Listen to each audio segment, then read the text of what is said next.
Welcome to MCN. Now today we've got two of the biggest selling bikes in recent years, and we've got a very attractive third that wants to get in on the action.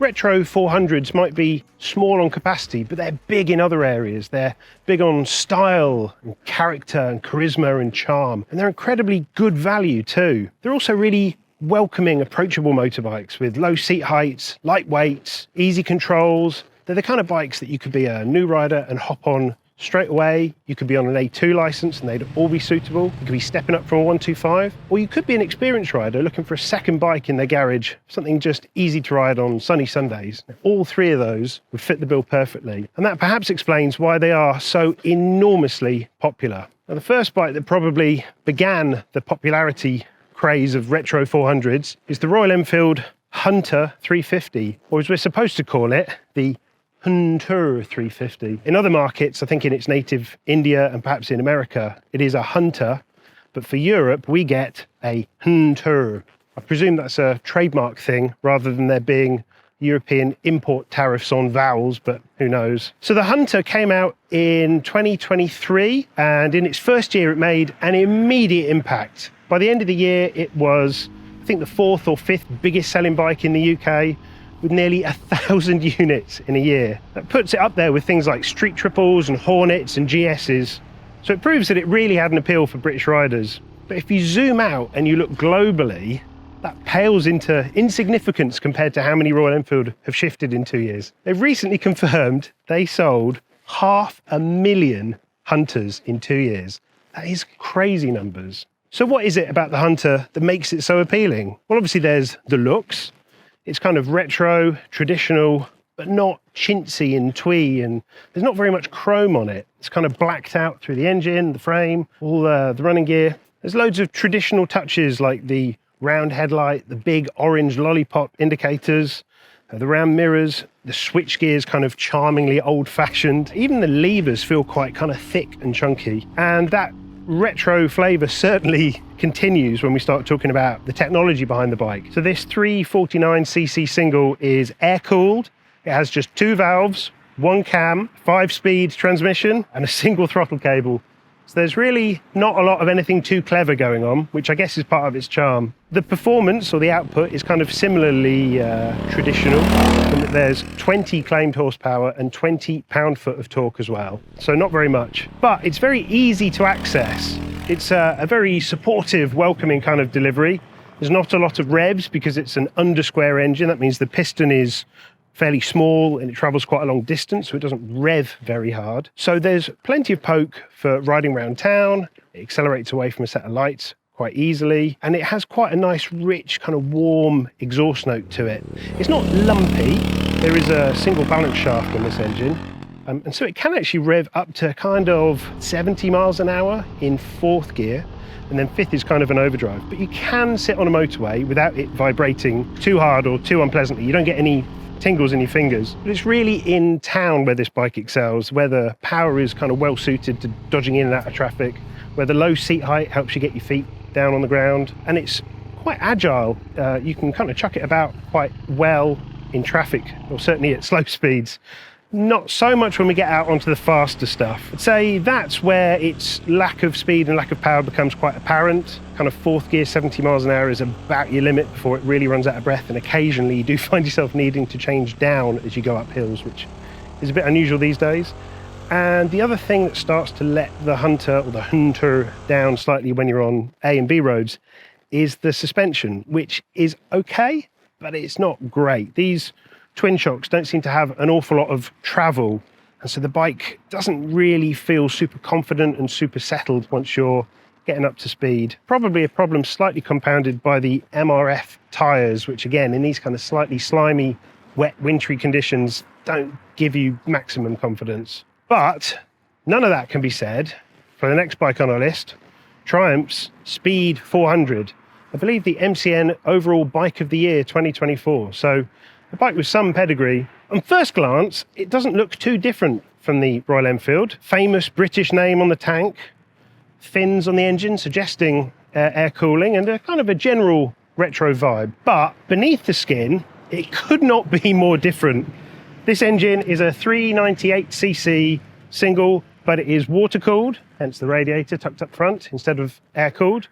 There are 4 valves instead of 2, 2 cams instead of 1, a 6-speed gearbox, and ride-by-wire throttle instead of throttle cable. And as a result, and including its more over-square design, which means it can rev, I believe it revs onto like 10,000 RPM instead of 7, it makes a lot more power. Double the power, in fact, 40 horsepower compared to 20 on the Enfield. And that makes the world of difference when you're out on A and B roads.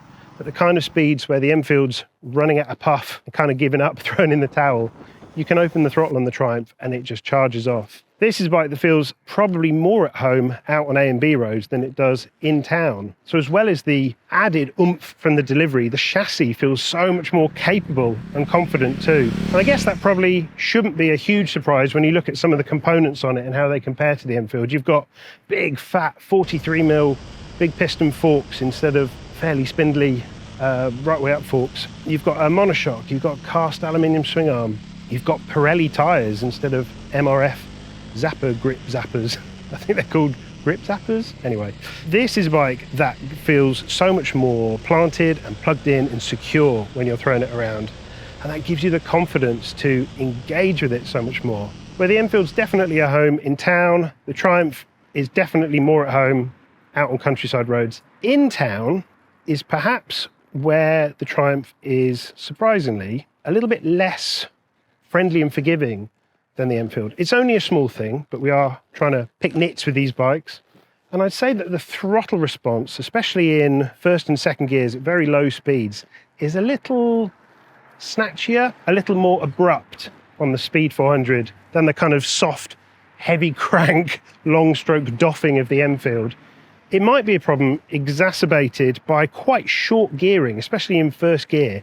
You kind of almost let the clutch out and you're already through the revs in first. It could perhaps be helped with, I don't know whether it's a driveline lash or whether it's a throttle response thing, but a little bit more work being done just at very low speeds and low RPMs. Just smoothing the drive out would help the Speed 400. But it is a truly fantastic bike. There is traction control, believe it or not. There's a heap of accessories, and it's a bike that gives kind of, I'd say, most of the handsome looks and the charm of the Enfield in a much more modern package, and it's much more usable and versatile as a result. So that's those two, and that brings us to the new boy, the new kid on the block, which is the Honda GB350S. So where does this fit in between the traditional Enfield and the more modern Triumph then? Well, kind of somewhere in between. Aesthetically, you can see hints of kind of old Hondas in the fuel tank, and there are touches like round headlights, but when you look closer, you know this is an LED headlight, and these are white-faced LED indicators. So there's some more modernity to it. It's slightly more up the speeds street. It also, surprisingly, has traction control. Again, another hint that it might be trying to take the speed on rather than the Enfield. However, the engine, 348cc single, follows similar specs to the Hunter in that it's 2 valves, single cam, a long stroke design, 5-speed transmission, and again, throttle cables.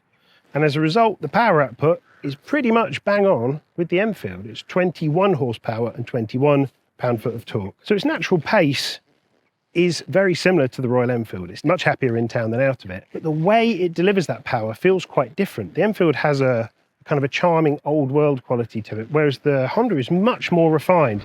I think there might even be 2 balance shafts on this engine, and it doesn't kind of feel anything like a single. It's so refined. There is so little vibration or vice to this motor. The clutch feels lighter than the Royal Enfield. Even the kind of lever thickness feels thinner and more modern, as do the grips, and certainly the switchgear does too. So it's kind of a hybrid of the other two. It doesn't quite have, well, it doesn't come anywhere near the Triumph's speed and performance. It's much more up the Royal Enfield's alley, but with a kind of more modern, more familiar feel. Where it trumps the Royal Enfield for sure is with its handling. Out on A's and B roads, it definitely feels a lot more secure, a lot more confident, a lot more comfortable being thrown around. And that's surprising because it has a 19-inch front wheel and it wears adventure tyres, Metzeler Torrents Next. But nonetheless, it feels much more planted. You feel a lot more confident than the Royal Enfield. It's a lot longer, and I think it has slightly lazier steering geometry. but it's still good fun to throw about. It could just do with a bit more power, if we're being honest. It's also not quite as blacked out as the Royal Enfield. There's some little machine touches and chrome parts that kind of add a bit of visual interest and suggest that it's trying to do things slightly different or present a slightly different image. It's also the bike that is the most affordable of our trio. The Honda GB350S, despite being a brand new bike, is just £3,949 on the road. That comes in at about 1,200 quid less than the Triumph, which is 5,195 at the moment, and Royal Enfield's HNTR in this colour scheme that we have is just shy of 4 grand, 3,979 I think. So it's the most affordable, probably the most refined, the smoothest engine of the three, but you do have to understand what you're getting with it. It's a great bike and it's great fun, but it doesn't quite offer the open road confidence and capability of Triumph's Speed 400. If you're looking at the Enfield, definitely say that the Honda GB is well worth considering as well. You might find that you prefer the kind of luggy, chunky delivery of the Enfield more than the super refined Honda, or you might find the Honda's more to your taste. But whichever you check, make sure you give the Triumph Speed 400 a test ride, because that is the universal favourite of all three testers. This is the bike that we would all want, even though it's 1,200 quid more. It's only about 15 quid a month more on PCP. It takes it from a bike that's kind of really only use in town or really only at home in town to a bike that you could do so much more with. It's so much more capable on its performance, on its chassis, and we still think it looks pretty good as well. No wonder this was our bike of the year in 2024. It's a huge success and it deserves to be. But whichever you pick, it's got to be a pretty good thing for motorcycling that you can now get this many good bikes for just £4,000 or £5,000. And the addition of the Honda, very tempting bike at a very good price, it's surely got to be a good thing for motorcycling. Thank you very much for watching. Hope you've enjoyed. Don't forget to subscribe to MCN's YouTube channel, and we'll see you again soon.